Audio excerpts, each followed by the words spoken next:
Good morning. Happy Tuesday, September 17th. To all of you fine ladies and gentlemen here that are joining us today to learn more about Hexagon EAM and IBM Cognos Advanced Reporting inside of Hexagon EAM. Today, leading this session is our resident Cognos expert, Tyler Davis. Tyler's been with Digital Thinker for many, many years now, and he's just one of our star-studded consultants that's incredibly knowledgeable. So we're very excited to have him here today to present a little bit about what Cognos reporting is, how it's simplified, how it's not as difficult or scary as you might think it is. And then at the end, we're going to talk a little bit about the Advanced Cognos workshop that Digital Thinker will be hosting here in Greenville, South Carolina, October 7th through the 11th. So I'm going to kick it over to Tyler, let him start it. If you guys have any questions, don't hesitate to use the Q&A feature, and I'll pause Tyler to answer those questions. And I hope you enjoy today's webinar. It is going to be just absolutely stacked. It's incredible. Tyler's put a lot of work into it. So without any further ado, Tyler, it's all yours, my man. Thank you, Alex. Yeah, so today we're going to talk a little bit about EAM and the reporting tool that we have within EAM. And I don't know if everyone knows about it or not, but that is IBM's Cognos Analytics, right?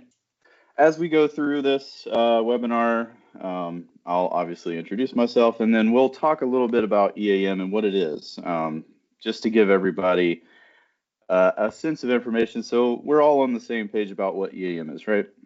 We'll talk about the challenges with EAM and getting our data out. And that leads us into Cognos. So we'll go through that. We'll talk about the workshop like Alex mentioned, and then we'll close it out. Okay. All right, so intro, first thing. My name is Tyler Davis. When I graduated high school, I immediately went into the Marine Corps. I spent 4 years with the 3rd Battalion, 8th Marine, 2nd MARDIV at Camp Lejeune. We did 2 deployments while I was in, and then my wife said it was time to get out. So after that, I immediately went into college, and I was able to get my BS in game design and software development within 3 years. And then shortly after that, I found my way into Digital Thinker. And I've been here as a functional and technical consultant for a little over 7 years. So bear with me as I go through the webinar because I'm a consultant, not a speaker. All right, so let's dive into it then. What is Hexagon's EAM? So EAM, for those who may not be aware, EAM does stand for Enterprise Asset Management. This is a hosted or on-prem software application provided by Hexagon, right? And this allows us to track maintenance costs, personnel, our MRO, inventory, purchasing. We can keep all these records in one place. And of course, EAM is a massive tool, so it allows us to throw in a lot of data, right? So EAM is that. It allows us to capture that information. It organizes it for us into a database in the back end, and then we have this nice front end UI element that we can use to navigate through all that information. EAM is hugely flexible. It's completely customizable, right? So you can create workflows that are specific to you, to your organization, to your company. Out of the box, EAM is set up, ready to go, but you can alter that however you need to. Right? EAM also, it's used across many industries. It's seamlessly scalable from a mom and pop shop up to multi-billion-dollar companies, right? All across, manufacturing, lumber for all of our Canfor people out there, if we have any. Oil and gas, pharmaceutical, food and beverage, public sector, many more, right? We have this tool that allows us to input all of this information all of these records, data points, but how do we look at it, right? And how do we understand the best way to visualize that data and get it out of the database so that we can use it in a meaningful way, right? So the first thing we have to understand is there are reporting limitations with any type of EAM product or CMMS system, right? The biggest thing, especially in the industries that we focus on, like maintenance, lumber, they generate a lot of records, especially around maintenance, work orders, PMs, task plans, those checklists for documentation purposes that they have to be filled out and loaded and kept. And then when you get into food and bev and OSHA regulations are required and all this stuff, right? So a lot of information goes into EAM. How do we see that information, right? And we know, for those of you familiar with EAM, we have a dashboard. When you log in, you have that nice start center. It's organized into your inboxes and your KPIs and your charts, right? But their use is more simplistic in regards as to what information they can pull back. If we're looking to dive into our data and look at it in more robust ways, whether that's overviews or cost calculations, work metrics, maintenance metrics, we need a way to get that information out of EAM. Well, the tool that we have available for that is IBM Cognos. So currently it is called Cognos Analytics, based on a name change. But let's talk a little bit about what Cognos is. For those who aren't aware of what Cognos is, it is a BI tool. It's a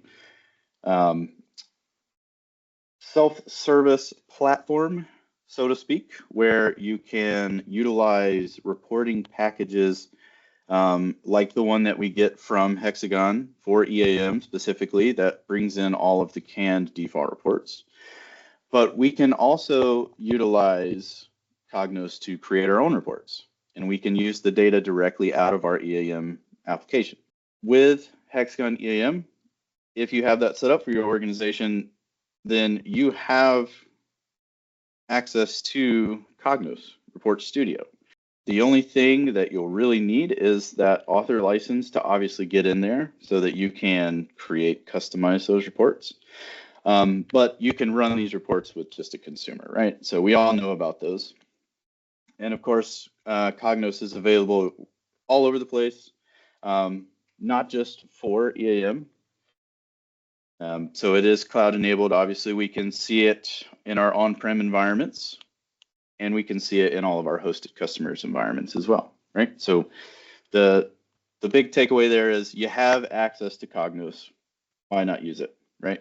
So a little history into Cognos, just to give you some backstory here. So the application itself, Cognos, was created way back in 1969 by a company called Quasar Systems Limited. And then they developed Cognos over time, over the years. It's been around for a long time. And in 2007, IBM decided that they wanted to add that to their portfolio. So they picked up Cognos, and they've been making extraordinary changes to the application as time has gone on. You guys know about Cognos 10 for those who have been in EAM for a few years.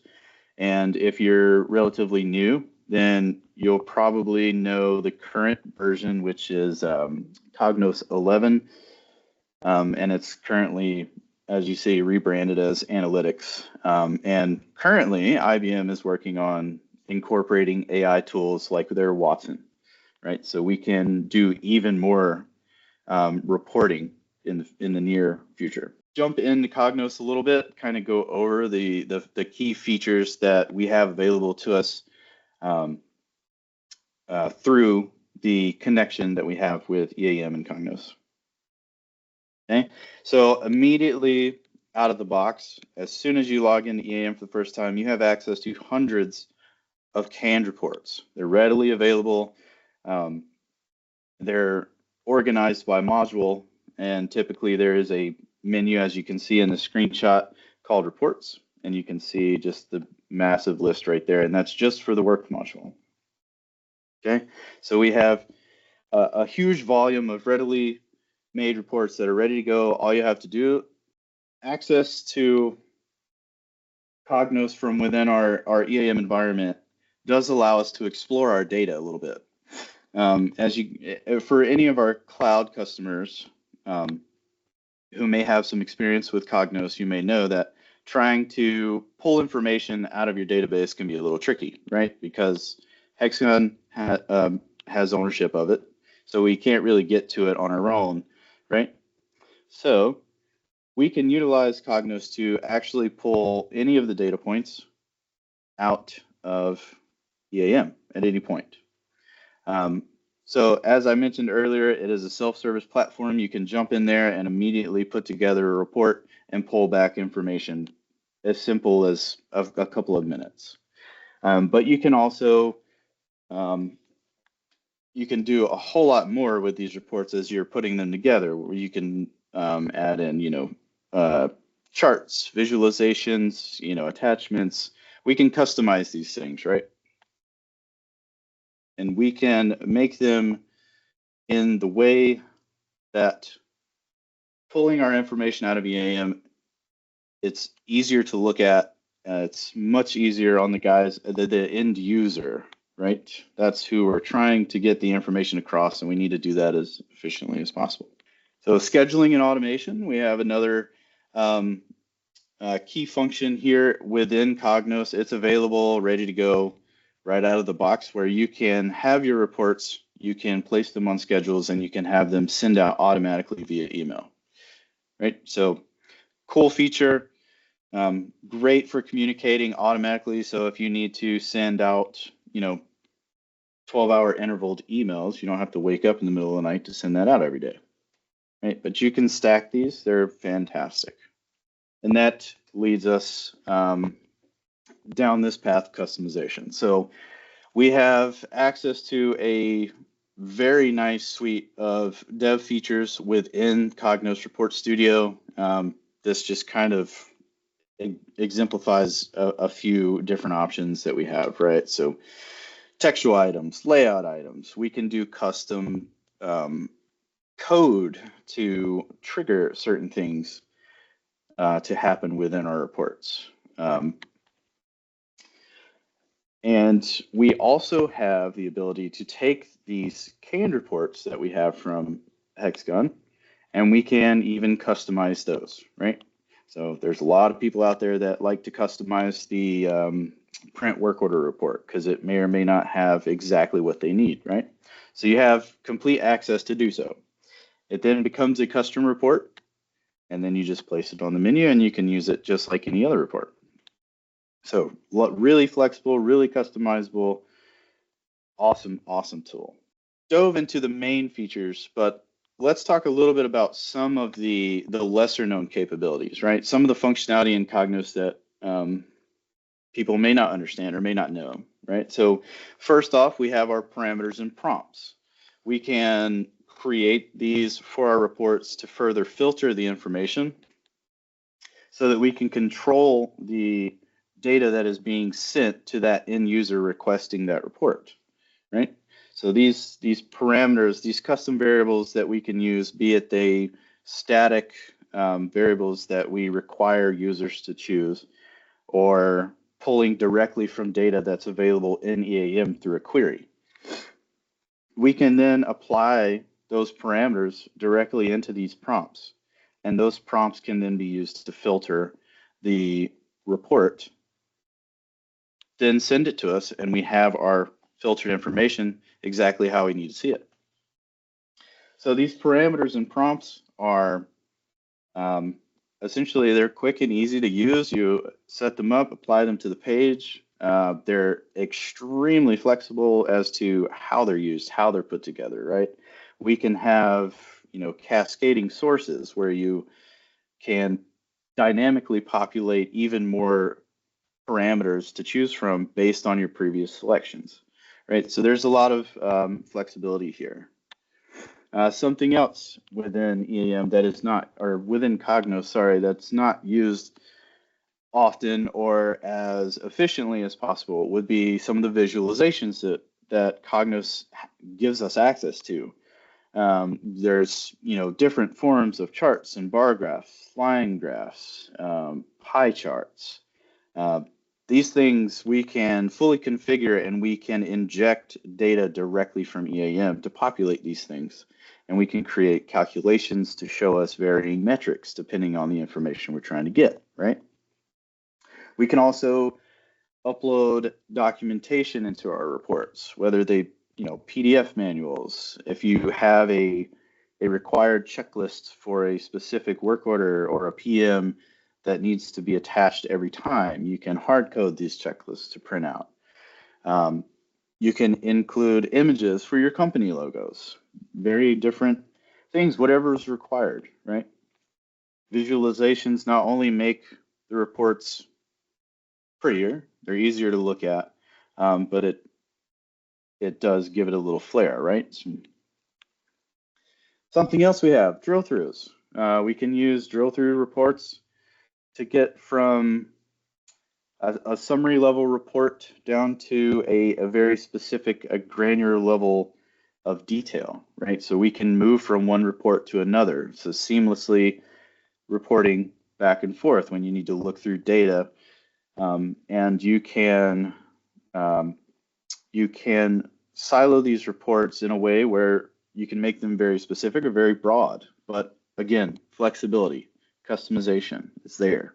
Layout and design options. We have our page sets, detail pages. We have render and control variables. There's all kinds of different ways that you can develop and design your report. How do you want it to look? How does it need to look for your organization? A little bit more complicated in regards to putting them together, but that's okay, because that segues me right into this slide right here, where we talk about the Advanced Reports Workshop.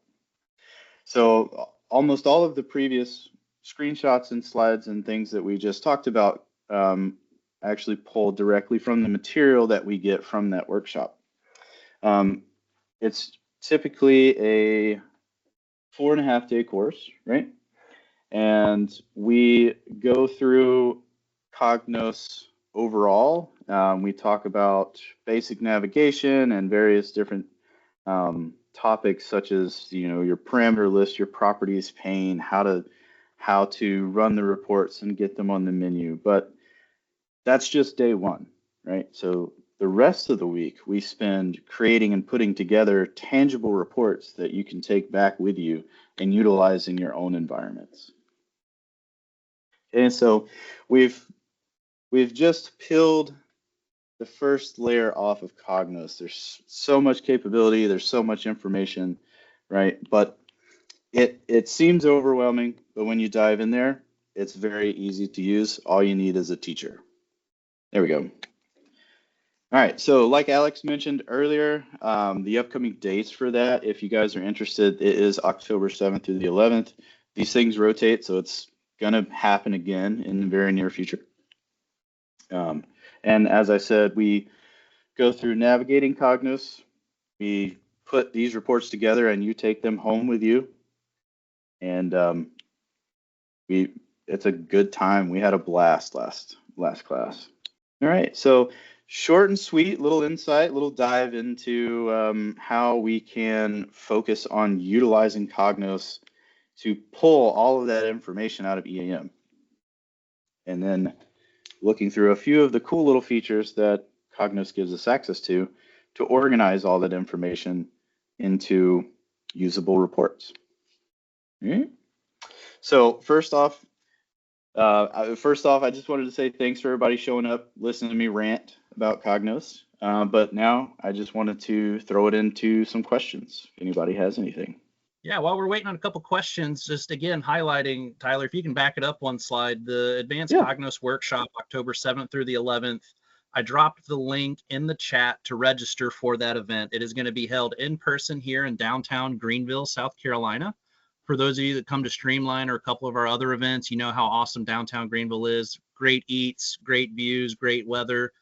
We'd love to have you there. So there is the location of the class and then some suggested hotels that are nearby, along with what the price for this is. The other things you're going to be getting out of this class is you're getting an actual handheld workbook that Tyler has spent a lot of time building that you can take home with you that summarizes the class, and that is a continued additional education piece you can take back with you and utilize back at home, back in your business, right? So what you may need. So excuse me, again, just look at the page and see if it's something you'd be interested in. We'd love to have you.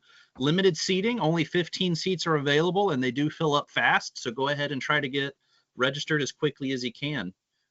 Quick question from Samit Gekwad. Is it possible to print images attached to checklists in between report instead of printing it at the end of the report? Also, can we have organization-wise logos in standard report? Yes, so let's talk about that a little bit. It's kind of a two-part question. We'll tackle the easy one first, right? So the last half of that question about having the logos in the standard report says yes.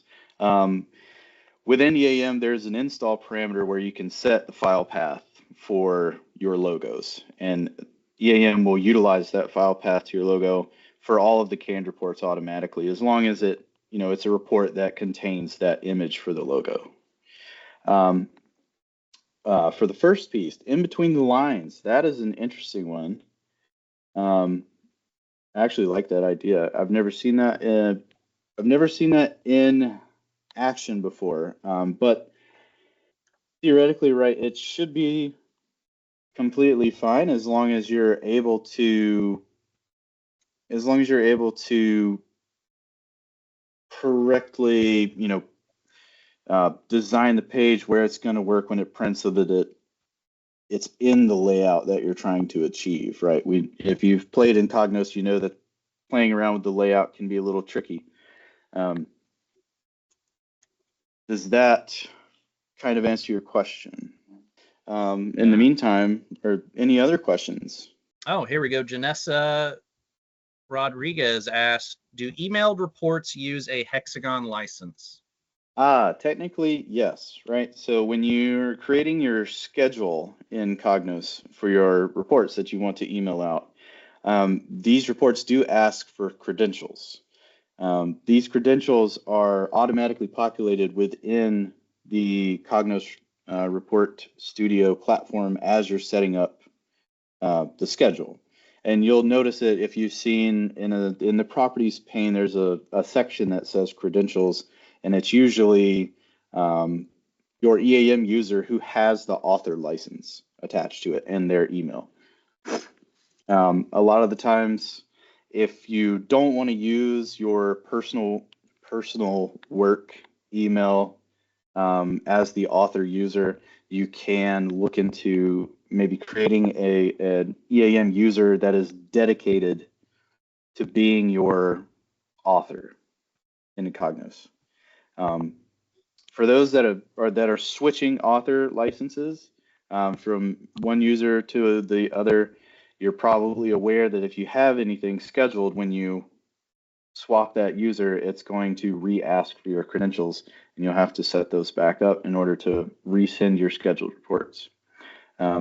So in essence, to answer your question, yes, the user that is being represented in the scheduling module of Cognos is the authored user for EAM.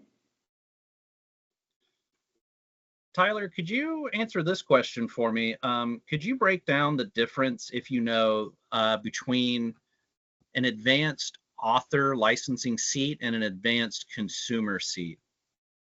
Oh yeah, totally. So there are two reporting licenses that EAM utilizes for access to the Cognos Report Studio, but also the reports in general, right? So Hexagon provides two licenses for this. One is called the author license, and the other one is called a consumer license. And the author license is your skeleton key, your total access into Cognos. So with the author seat, you can get directly into the report studio to not only customize existing reports, but you can create your scheduler. You can create custom reports from scratch. And you can also place these on the menu for your EAM users, right? For our consumer seat, this allows you to run the reports, right? Specifically consumer or custom reports. Now let's break that out just a tad. So EAM's package that is applied with Cognos once it's set up and installed and provisioned comes with an EAM package, and then that is broken further down into basic reports and consumer reports. So those basic reports you can run with no licensing. The consumer reports are a little bit more in-depth, more complex. They require more input. Those are consumer reports and require a consumer license, right? So what also falls under that category is the custom reports that we create in Report Studio. So once you create that custom report, you throw it on the menu, your user will then have to have a consumer seat to run it. And I guess it would also be important to note that with your author seat, you can also run reports. So you can not only access Cognos Report Studio, but you can run the reports on your menus too. Awesome, man. Thanks for sharing that. That was awesome. Yeah. Well, good deal. Well, I don't see any other questions popping up in the chat. If you guys do have questions later, I'm sorry, Carlo Acampo asked, EAM and Cognos in the cloud version is automatically set to UTC. If EAM was offset to a time zone like Eastern or Pacific, will Cognos be automatically offset to that time zone as well, or do you need to adjust your query to match that offset? That's an interesting question. And this is, like you said, this is for your cloud versions, right? I'd want to dive into that a little bit more because I don't want to steer you in the wrong direction, but you are right. It is automatically set at UTC. Generally, because you're in the cloud, you can easily add to your queries to offset your server time. There's actually some functions that exist within Cognos, not necessarily specific to EAM, but they exist within Cognos to allow you to do that automatically. You just utilize that in your code and then fill in some variables to do the offset calculation. But yes, that is a general occurrence for the cloud version. Like you said, it does depend on your server cluster, but most of them are UTC. Now, if you're on-prem, obviously you can set it to whatever the server time you need, whether that's local or if you need to offset it some way, right? So there's a lot more flexibility for on-prem. But for cloud version, we generally take care of that in a calculation for the query if we need to. Awesome. Thanks for answering that, Tyler. That was good. I'm going to also drop in the chat if anybody has questions and they would like to email Tyler101. There's his email address. Here's my email as well if you have any other generalized questions. And for any phone calls, likewise, here is our main line. So if you have anything urgent with Cognos related, just call that number below. Send an email, and we'll be happy to help you out where we can. Again, we'd love to see you guys at the Cognos Advanced Workshop coming up here in October. Thank you for joining us today. Thank you for letting us steal 34 minutes of your day for some education. And we will see you on the next one. Take care. Have a great day. Have a great week. And we'll see you soon. Bye. Thanks, guys.